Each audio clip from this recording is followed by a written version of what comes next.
Tell us an easy, clear step or roadmap with the first step on people on how they can start. I mean, the first thing you got to do really is change your mindset, right? You have to be aligned. First off, you got to be aligned with your spouse. Like the first thing is to make a decision and have the idea that you want to create wealth.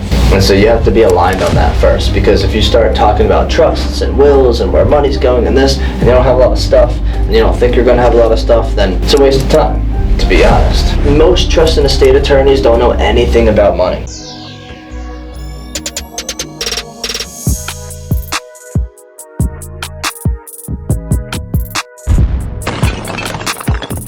Hello and welcome to Be the Banker podcast. We are starting a rebrand, so we went from the Waxmans to now hosting Be the Banker podcast. And today we're going to talk to you about how to create your own private family banking system. So number one, tell us an easy, clear step or roadmap with the first step on people on how they can start to be building this banking system. How to start building a family banking system? Yeah. I mean, the first thing you got to do really is change your mindset, right? Like you have to be aligned. First off, you got to be aligned with your spouse. Like not just scratch all of the mechanics of how to actually set it up. Like the mindset shift is the first thing. Like the first thing is to make a decision and have the idea that you want to create wealth, right? So for us, like we connected because we both wanted the same good life that we talked about, right? Yeah. Right, so you have to want more than just like, neither of us would accept something less than creating generational wealth. Mm-hmm. And so you have to be aligned on that first, because if you start talking about trusts and wills and where money's going and this, and you don't have a lot of stuff, and you don't think you're going to have a lot of stuff, then it's a waste of time, to be honest. Right? I also think for people when they first hear that, like, what? How is that possible? What? Building your own private bank. Yeah, and then like, and you gotta really change the mindset, because most people, when you think about that, you think of like a bank, like a bank that has money in it, that you go in and you put deposits in and you ask for money and you go to the ATM. But that's like the old school bank, and the new school bank is to be able to create something where you're able to do everything digitally, be able to do everything interchangeably, and also be able to control it on your terms and your time frame.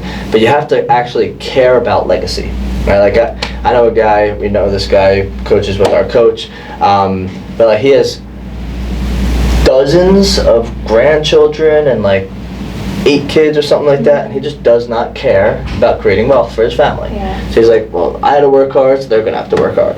So like if that's the mindset, that doesn't work.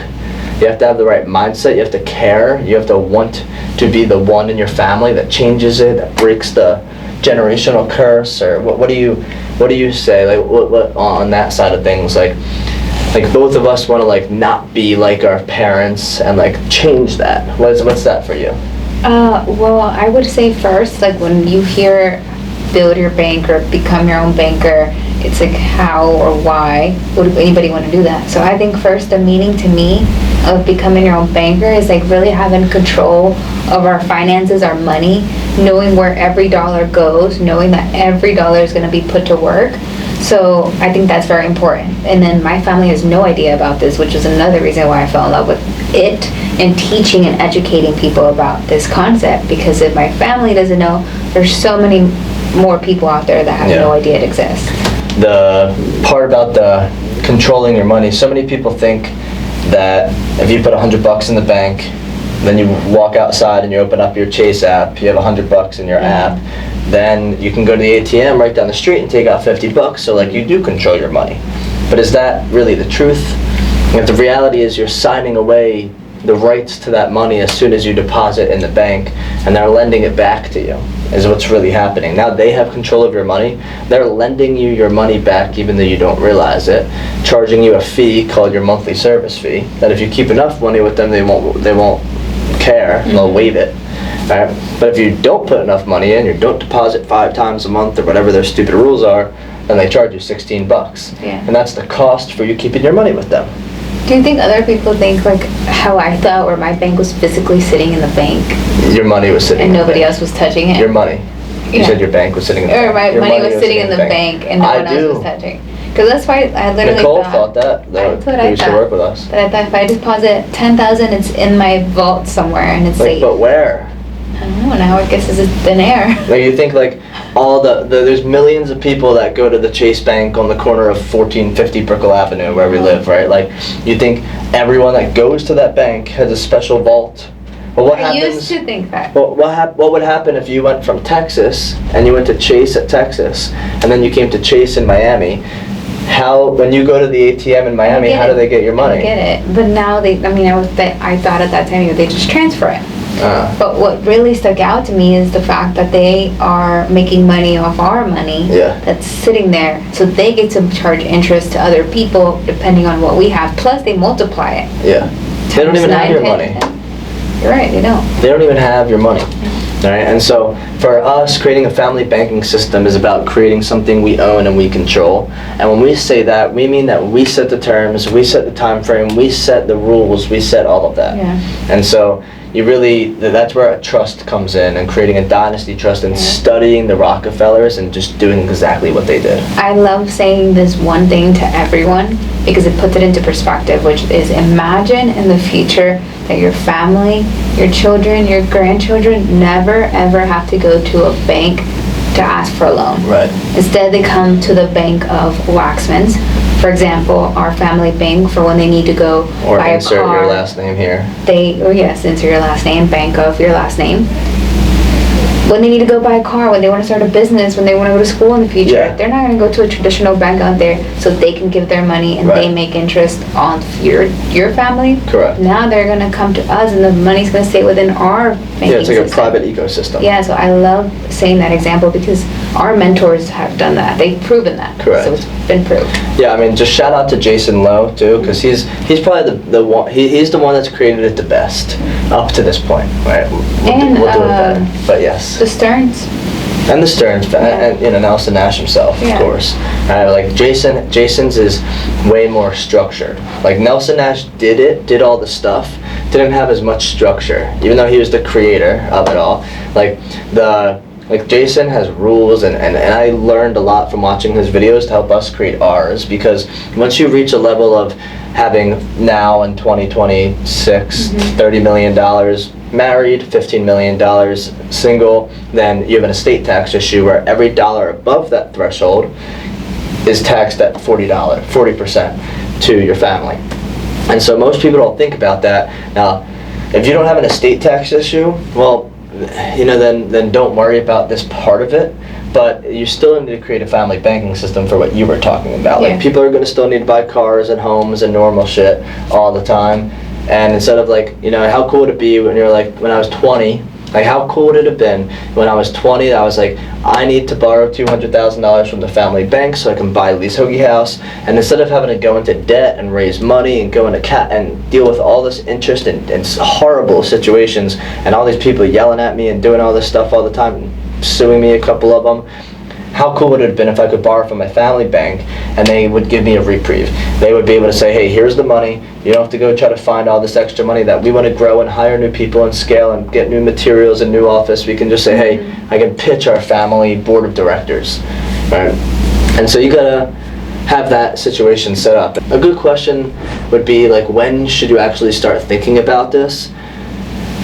I think it kind of around the area that we were at like a year ago, like in the sense of when you start having like not a lot, because a lot is not a specific number, but when you start consistently having more money than you need, that's when you can start trying to figure out how do you do this. Because if you're living paycheck to paycheck, this is hard. But I would also say that the sooner you start, the better, because you also have protection for your family. God forbid something does happen. Of course. You start getting your feet wet that way, and then we start showing you the more creative ways to utilize this concept. In reality, when you start making $1 million, $500,000, $1 million a year, that's when you really need to start doing this. Infinite banking concept. Yeah, you could want to start doing it earlier, but when you need to, when you're making $500,000, $1 million a year, because you're not going to be spending $1 million a year making $1 million a year unless you're a bozo.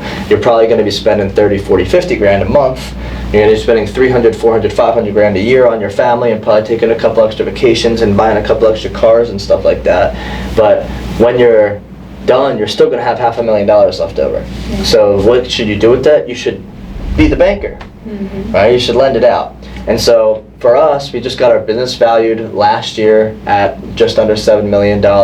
Now it'd probably be double or triple that.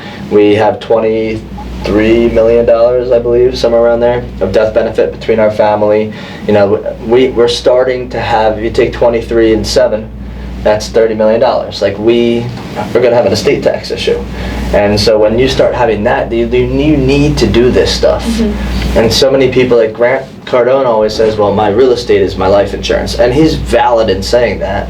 The challenge is that now you have to sell. Why would you want to sell an asset that's increasing in value when you don't have to? Why would you want to sell the plane? Why would you want to sell the businesses? Why would you want to have to liquidate and flash sale and fire sale everything when you can just keep everything and you're paying a little bit of money every month to be able to make sure all your wealth stays intact?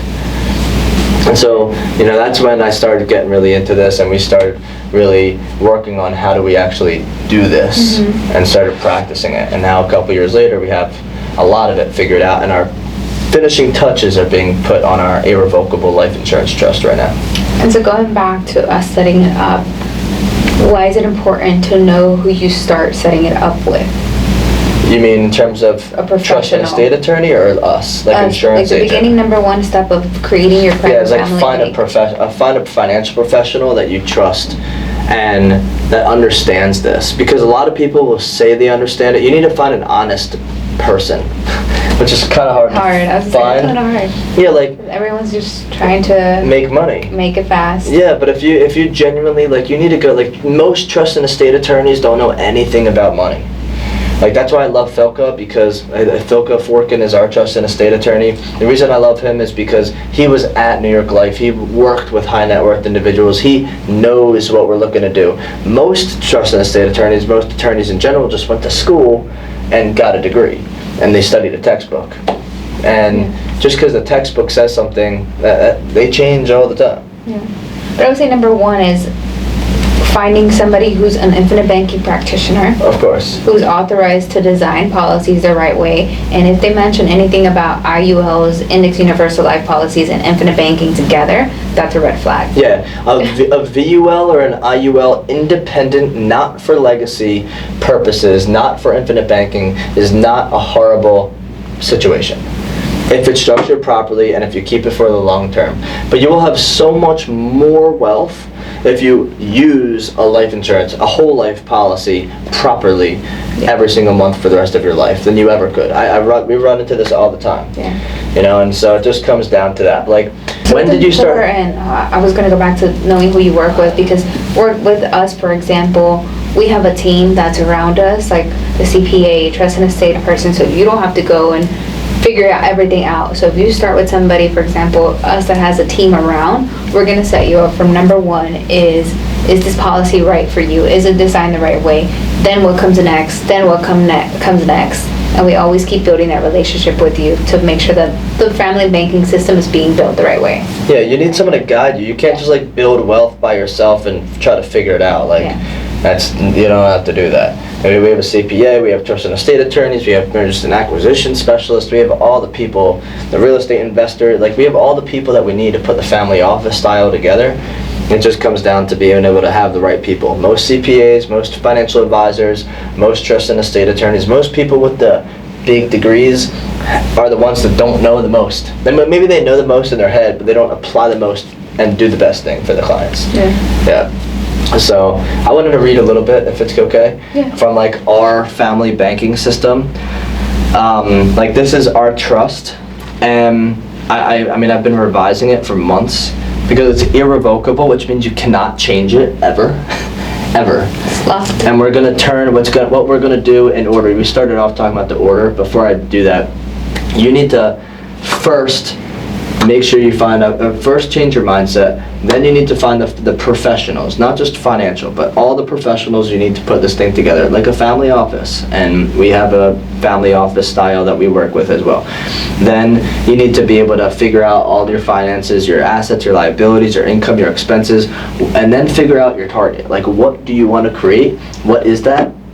and then work with your trust and estate attorney to start putting the pieces together. Yeah. And so ours starts off like this, because what's going to happen is we're going to assign ownership and beneficiaries of all of our policies to the trust, the Irrevocable Life Insurance Trust, an ILIT, that is designed as a dynasty trust, which means that it will be passed on generation after generation, and it will be called an intentionally defective trust. When we lend the money and then they pay us back, all that money is tax-free, because the guarantor and the receiver of the money are the same person.